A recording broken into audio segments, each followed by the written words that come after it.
मदनपुर नामक गांव में हरिया अपनी पत्नी और बेटी गीता के साथ रहता था। गीता बड़ी हो गई थी। उसने अब कॉलेज में एडमिशन ले लिया था। उसका गांव बहुत ही पिछड़ा और पुराने विचारों वाला गांव था। गांव वाले हरिया की बेटी को साइकिल से जाता देखकर ताना मारा करते थे, क्योंकि वे अपनी सभी लड़कियों को कॉलेज तो क्या शहर भी नहीं जाने दिया करते थे। अरे हरिया, तो खुद है अंगूठा छाप। आज एक मजदूर दूसरों का काम करके अपना घर चलाता है। देख तो, तेरी बेटी बड़ी हो गई है। अब इसके हाथ पीले करने का वक्त आ गया है और तू इसे कॉलेज भेज रहा है। सही कह रहे हो भाई साहब, ये सब हमारी संस्कृति के खिलाफ है। कॉलेज में लड़की और लड़का साथ पढ़ते हैं। अगर कुछ ऊंच नीच हो गई तो हमारी तो पूरे गांव में नाक ही कट जाएगी। हरिया गांव वालों की बातों का कोई भी जवाब नहीं देता। अरे ये गांव वाले कुछ भी कहे, मुझे तो अपनी बेटी को बहुत पढ़ाना है। मेरे बचपन में ही मेरी माँ चल बसी और पिताजी मुझे छोड़कर कहीं चले गए। मुझे बहुत शौक था कि मैं भी पढ़ूं, पर मेरे पास पढ़ने के पैसे नहीं थे। अगर मैं अपनी बेटी को थोड़ा पढ़ा पा रहा हूँ तो गांव वालों को तकलीफ क्या है? वो कुछ भी कहे, मैं तो भाई अपनी बेटी को जरूर पढ़ाऊंगा। गीता इंटरमीडिएट की परीक्षा में कॉलेज टॉप करके गई थी। अच्छी यूनिवर्सिटी में दाखिला भी मिल गया था। उसके पिता हरिया इतना खुश थे कि पूरे गांव में लड्डू बांटने निकल पड़े। ले भाई, लड्डू खा, मेरी बिटिया ने कॉलेज टॉप किया है। हाँ दोस्त, तेरी बेटी ने तो गांव वालों की बोलती ही बंद कर दी। गीता कॉलेज से पास होकर वह शहर की यूनिवर्सिटी में पढ़ने के लिए चली जाती है। उसके पिता ने उसका एडमिशन एक हॉस्टल में करा दिया था।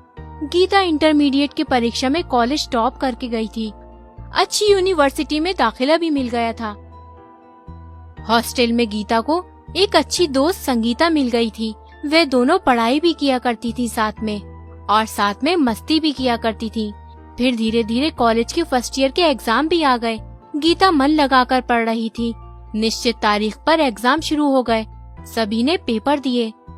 एग्जाम भी खत्म हो गए। एग्जाम खत्म होने के बाद संगीता बोली, अरे यार, ऐसा लग रहा है सबसे बड़ा बोझ उतर गया। आज से मैं जमकर मस्ती करूंगी। अरे वो सब तो ठीक है, पर पेपर कैसा रहा तेरा? ठीक ठाक ही गया। अब देखना है रिजल्ट कैसा आता है। 1 महीने बाद रिजल्ट आता है। संगीता ने टॉप किया था, और चौंकाने वाली बात तो ये थी, गीता अपने रिजल्ट के कारण बहुत रो रही थी। मैं अपने पापा को क्या जवाब दूंगी? वे कितनी मेहनत करते हैं मेरी पढ़ाई के लिए। मैंने अपने और अपने बाबा के सपने को मिट्टी में मिला दिया। पर मैंने तो पेपर में अच्छे से लिखा था। मेरा रिजल्ट इतना खराब क्यों आया? ये सोच सोचकर गीता परेशान हो रही थी। फिर उसने फैसला किया, वह कॉपीज को रीचेक करवाएगी। गीता अपनी कॉपीज रीचेक करवाने के लिए एप्लीकेशन अपने डिपार्टमेंट के प्रोफेसर बंसल को देती है, लेकिन वह उस एप्लीकेशन को लेने से खारिज कर देता है और बोलता है, ये तो हद है, तुम मुझ पर इल्जाम लगा रही हो। अरे इतने साल के करियर में आज तक मुझ पर किसी ने उंगली नहीं उठाई। तुम कल की छोरी मुझे चैलेंज कर रही हो। मैं आपको कोई चैलेंज नहीं कर रही हूँ। ये तो मैं अपने अधिकार से अपनी कॉपी चेक करवाने के लिए बोल रही हूँ। अरे तुम परीक्षा में लिखो या ना लिखो, तुम तो इतनी सुंदर हो। तुम सिर्फ एक रात मेरे रूम पे आ जाना, मैं तुम्हें टॉप करा दूंगा। गीता ये सुनकर बहुत गुस्से में आ जाती है। सर, ये आप क्या बोल रहे हैं? मैं ऐसी वैसी लड़की नहीं हूँ। मैं आपकी इस काली करतूत को सबके सामने लाकर रहूंगी। अच्छा, तो तुम बाहर जाकर क्या बताओगी हैं? अगर तुमने किसी को कुछ बोला तो मैं तुम्हारे करियर की वाट लगा दूंगा, समझी? चुपचाप चली जाओ यहाँ से। गीता ये बात सुनकर बहुत डर जाती है और चुपचाप वहाँ से चली जाती है। फिर एक दिन संगीता अपने कमरे में रो रही होती है। उसे उल्टी हो रही होती है। फिर जब वो अचानक गीता को देखती है तो रोना बंद कर देती है। लगता है तू रो रही थी। बोल, क्या हुआ है तुझे? मुझे बता गीता। अरे कुछ नहीं, बस घर की याद आ रही थी इसलिए रो पड़ी। सच सच बोल संगीता, मैं तेरी दोस्त हूँ यार। दोस्त को नहीं बताएगी तो भला किसे बताएगी? तब संगीता अपनी भावनाओं पर काबू नहीं कर सकी और फूट फूट कर रोने लगी। उसने जो बताया उसे सुनकर गीता के पैरों तले जमीन खिसक जाती है।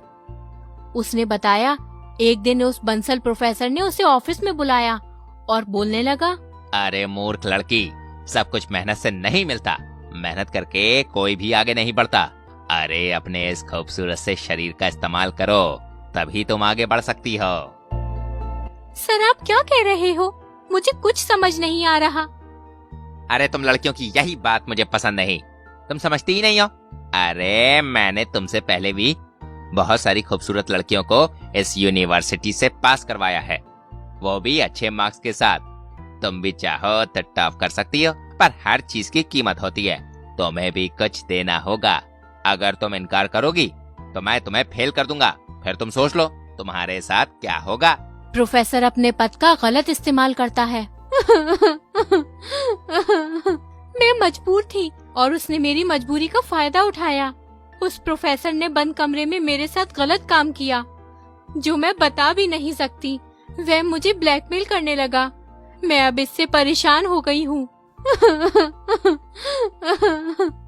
छी, मुझे उस प्रोफेसर से घिन आ रही है। प्रोफेसर का काम है शिक्षा देना, पर वह तो एक दरिंदा है, दरिंदा। तभी संगीता के फोन पर प्रोफेसर का मैसेज आता है कि तुम मुझसे छत पर आकर मिलो। संगीता गीता को बताकर छत पर जाती है। संगीता वहाँ प्रोफेसर को प्रेग्नेंट वाली बातें बताती है। ये सुनकर प्रोफेसर सोचने लगता है, बेटा कुछ तो करना पड़ेगा। इस लड़की का अगर यूनिवर्सिटी को पता चल गया तो ये लड़की मेरे गले की हड्डी बन जाएगी। कुछ तो सोच बंसल, कुछ तो उपाय निकाल। फिर प्रोफेसर बोलता है, ठीक है, तुम कल पास वाले जंगल में मिलना, हम वहीं शादी कर लेंगे। ये कहकर प्रोफेसर वहाँ से चला जाता है। फिर अगले दिन प्रोफेसर और संगीता जंगल में मिलते हैं। तुम शादी के लिए तैयार हो ना? हाँ बिल्कुल। थोड़ा आगे बढ़ने के बाद प्रोफेसर वहीं रुक जाता है और कहता है, अरे संगीता तुम यहीं रुको, मैं तो माला लाना भूल ही गया, मैं अभी लेकर आता हूँ, तुम कहीं जाना मत। प्रोफेसर संगीता को वहीं छोड़कर चला जाता है और पीछे के रास्ते से आकर संगीता को चाकू मारकर वहाँ से भाग जाता है। पास में ही गीता छिपकर ये सब अपने मोबाइल में रिकॉर्ड कर रही होती है। फिर वह जल्दी से संगीता को अस्पताल ले जाती है। वहाँ उसका इलाज होता है पर वो बच नहीं पाती। गीता वीडियो रिकॉर्डिंग पुलिस को दिखाती है। गीता प्रोफेसर को अरेस्ट कर लेती है। फिर उसकी एग्जाम की कॉपीज चेक की जाती है, जिसमें गीता फर्स्ट आती है।